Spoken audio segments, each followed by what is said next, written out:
I'm Bill English here with head men's and women's golf coach Todd Lawton as we recap the fall season for USC Upstate and the golf teams. The women's team with 5 tournaments this fall, the men's team with 4. Coach, thanks for joining us. You're welcome. I'm glad to be here. You're actually just off the road, coming off the road with the men's team. Completed a tournament yesterday. The women's team finished the tournament with assistant coach Audrey Church heading up them. I know that you're probably a little bit tired, so we'll get you out of here as soon as we possibly can. I appreciate it. It's been fun.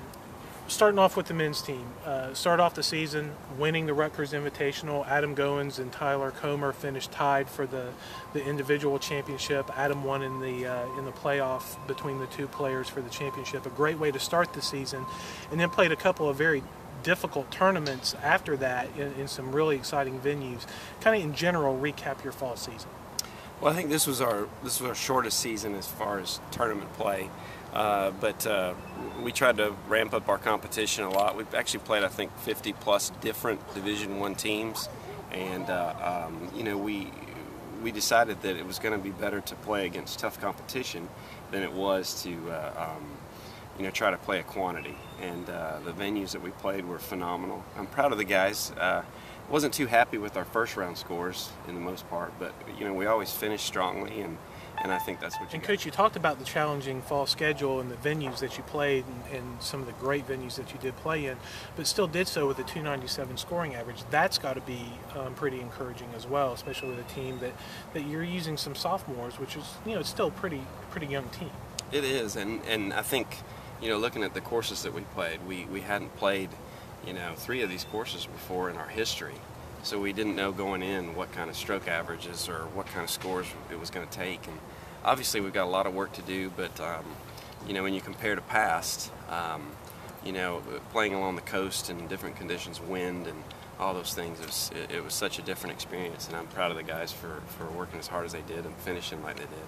And I guess from an event standpoint, one event probably may have stood out among the others, even though claimed the team championship at Rutgers, was getting an opportunity to play the Ocean Course down at the Kiawah Island Golf Resort. I mean, the Ocean Course, a past site of the Ryder Cup, the Senior PGA Championship, going to be the site of the 2012 PGA Championship, had to have been pretty exciting playing that venue.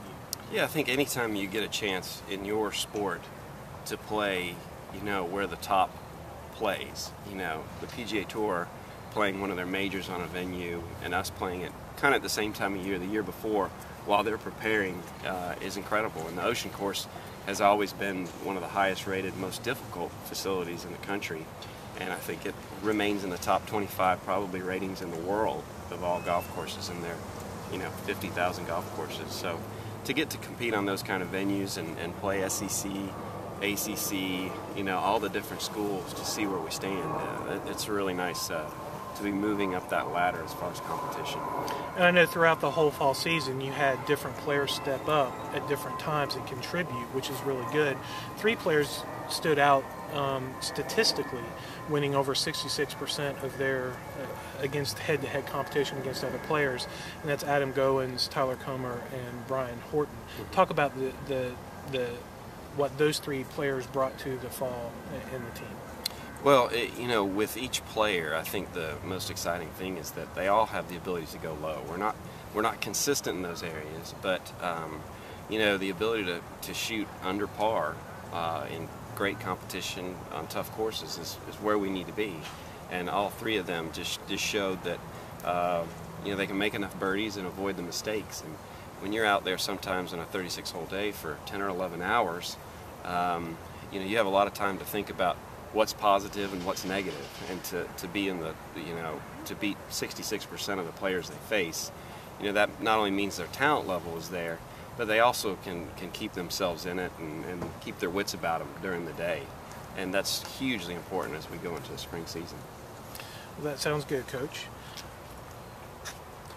Switching gears now to the women's side of things. Very good fall season, very encouraging fall season on the women's side.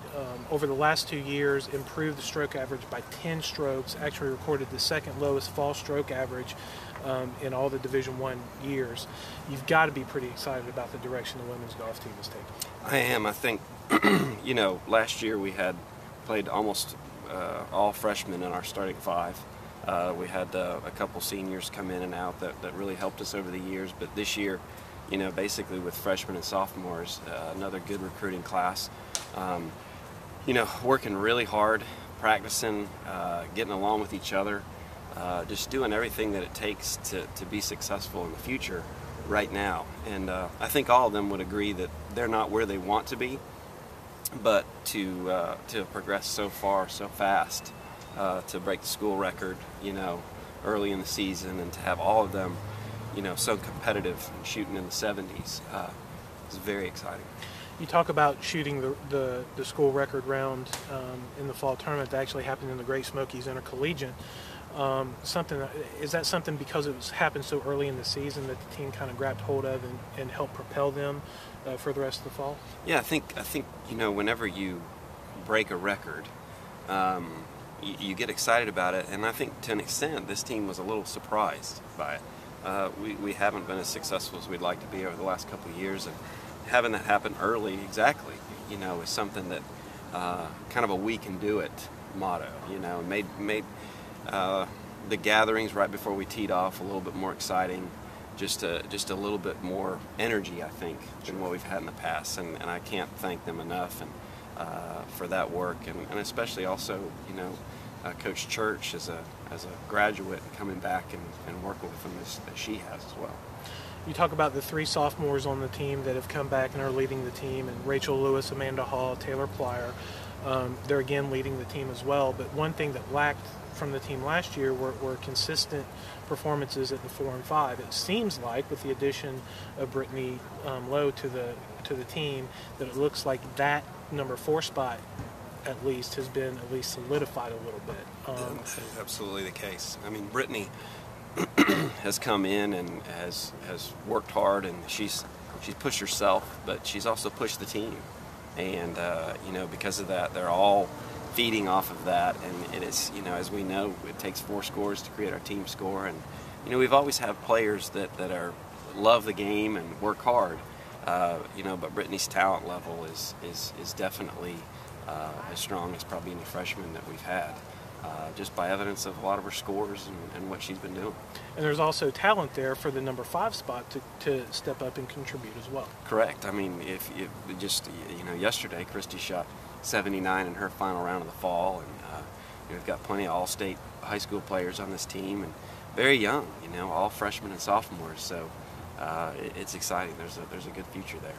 The heart and soul of the team, though, are at least initially this year, are the 3 sophomores.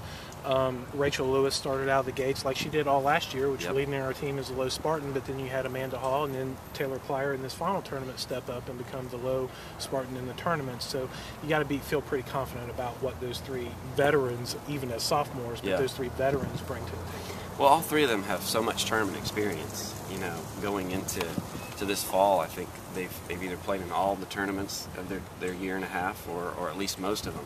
And individually, Rachel is a great player. Taylor's a great player. Amanda's a great player. And putting it all together and seeing them grow and watch their stroke averages improve has been phenomenal. They've worked hard, off the course in our weight and conditioning programs. They work hard, right down to practicing 5-foot putts for 20-30 minutes, in the same spot, which is hard to do. It takes discipline, and I just commend them on where they're going and where they want to be. Well, Coach, thank you so much for taking some time out and recapping the fall, and congratulations on a successful fall season, and we look forward to the spring. Thank you.